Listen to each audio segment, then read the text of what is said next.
எடுத்த காரியத்தில் தோல்வியா? தீராத எதிரி தொல்லை, கண் திருஷ்டி உங்களை வாட்டுகிறதா? மாமன்னன் ராஜராஜ சோழனின் மாபெரும் வெற்றிக்கு காரணம் என்ன தெரியுமா? இந்த ஒரு அம்மன் வழிபாடுதான். வரும் பஞ்சமி திதியில் உங்கள் வீட்டில் இந்த தேங்காய் தீபம் ஏற்றினால் போதும், உங்கள் தலையெழுத்தே மாறும். வணக்கம் நண்பர்களே. சப்த கன்னியர்களில் மிகவும் சக்தி வாய்ந்தவள், வரங்களை வாரி வழங்கும் வாராகி அம்மன். வாராகி என்றாலே வெற்றி என்று பொருள். இவள் அவதரித்த தினம் பஞ்சமி திதி. எனவே ஒவ்வொரு பஞ்சமியன்றும் வாராகியை வழிபட்டால் வாழ்வில் சறுக்கலே இருக்காது, ஏற்றம் மட்டுமே இருக்கும். வாராகி அம்மன் எதிரிகளிடமிருந்து நம்மை காக்கும் காவல் தெய்வம். இவளை வழிபடுவதால் மனதில் தைரியம் பிறக்கும், பயம் விலகும். செய்வினை கோளாறுகள், கண் திருஷ்டிகள் உங்கள் வீட்டை அண்டவே அண்டாது.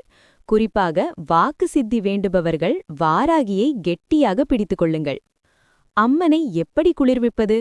வாராகிக்கு மிகவும் பிடித்தது சிவப்பு நிறப்பூக்கள். நைவேத்தியமாக என்ன வைக்கலாம்? தோல் நீக்காத கருப்பு உளுந்தில் செய்த வடை, மிளகு சேர்த்த தயிர் சாதம், சர்க்கரை வள்ளிக்கிழங்கு, சுக்கு சேர்த்த பானகம். இவற்றில் உங்களால் முடிந்ததை வைத்து வழிபடலாம்.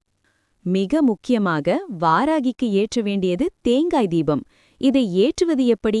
முதலில் ஒரு வாழை இலையை விரித்து அதில் பச்சரிசியை பரப்பி வையுங்கள். ஒரு தேங்காயை சரிபாதியாக உடைத்து நீரை வடித்துவிடுங்கள். தேங்காய் மூடியில் மஞ்சள், குங்குமம் வைத்து அதை அந்த பச்சரிசியின் மீது வையுங்கள்.